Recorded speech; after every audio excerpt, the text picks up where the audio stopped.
नमस्ते दोस्तों, आपके अपने YouTube चैनल MMC समीम में आपका स्वागत है। दोस्तों, जैसा कि आपको मालूम है कि रीट की भर्ती आई हुई है, राजस्थान शिक्षक पात्रता परीक्षा की भर्ती आई हुई है, जिसका 25 अप्रैल को एग्ज़ाम होने वाला है। दोस्तों, उसको मद्देनज़र रखते हुए हमने रीट लेवल 2 के लिए गणित और रीट लेवल फर्स्ट के लिए भी जो गणित आती है वो की शिक्षण विधि को हमने यहाँ कराने की कोशिश की है। तो मैं कुछ क्वेश्चन आज करा देता हूँ और कुछ क्वेश्चन मैं आपको कल करा दूंगा। तो दोस्तों देखिए, गणित शिक्षण विधि में कुछ हमने क्वेश्चन और उनके आंसर लिए हैं, जिससे हमको मालूम हो जाएगा कि गणित शिक्षण विधि में कौन सी विधि होती है और किस काम आती है और किस मनोवैज्ञानिक की वो विधि है। तो जैसा कि आपकी स्क्रीन पर दिखाई दे रहा है, पहला है सवाल, गणित उस मानव चिंतन का प्रतिफल है जो कि अनुभवों से स्वतंत्र एवं सत्य के अनुरूप है। यह कथन है। तो यह कथन किनका है?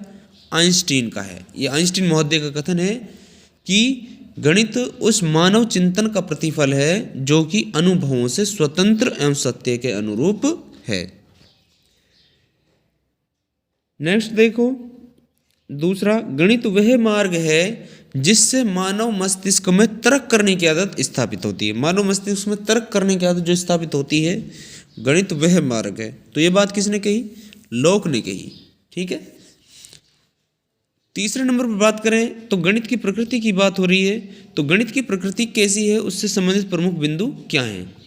तो गणित की प्रकृति के बारे में बात करें तो यहाँ पर देखो बताया हुआ है कि गणित की प्रकृति में निश्चितता होती है, मौलिकता होती है। गणित में निश्चितता होती है, यानी कोई सवाल जवाब होगा तो वह निश्चित ही होगा। मौलिकता होती है, सरलता होती है, शुद्धता होती है और परिणाम का सत्यापन हो जाता है। ठीक है, हम सत्यापित भी कर सकते हैं कि ये चीज़ गलत है या सही है।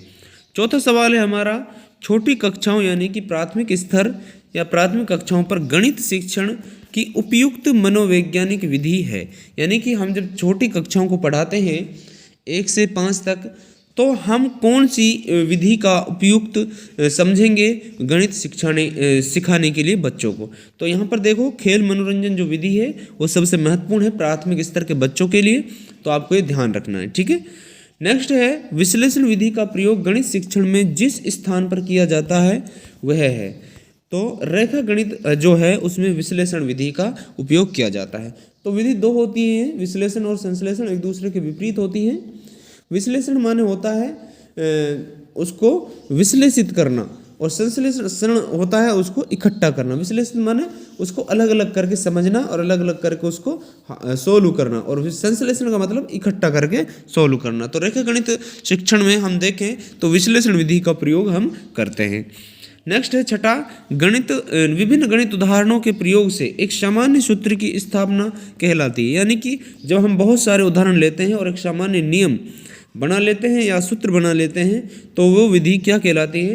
वो गणित शिक्षण की आगमन विधि कहलाती है। यानी कि हमें उदाहरण पहले लेने, पहले क्या आएंगे? उदाहरण आएंगे।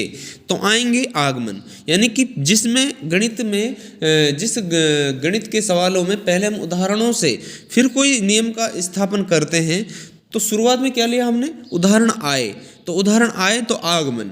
गणित शिक्षण विधि की कौन सी विधि होगी? वो आगमन विधि होगी, जिसमें हमने उदाहरण लेकर कुछ सीखा है या जिसमें शुरुआत में उदाहरण आए। अब देखिए सातवां जो सवाल है, लास्ट सवाल इस वीडियो का, वृत्त के क्षेत्रफल के सूत्र A बराबर पाई आर स्क्वायर, यानी कि जो क्षेत्रफल का सूत्र है वो है, उसका प्रयोग करके एक विद्यार्थी 20 प्रश्नों को हल कर देता है। अर्थात जिस शिक्षण विधि का प्रयोग निहित है वह है। तो दोस्तों वह निहित जो विधि है इसमें, यानी कि एक सूत्र से और बहुत सारे नियम, शुरुआत में क्या लिया उसने? नियम ही ले लिया, सूत्र ही ले लिया है।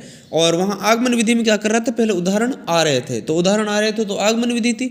अब यहाँ क्या? नियम आ रहे हैं या सूत्र आ रहा है। तो पहले नियम या सूत्र यदि आता है और उससे सवाल हम उदाहरण बाद में हल करते हैं, पहले नियम या सूत्र है बाद में उदाहरण हल करते हैं, तो निगमन विधि है।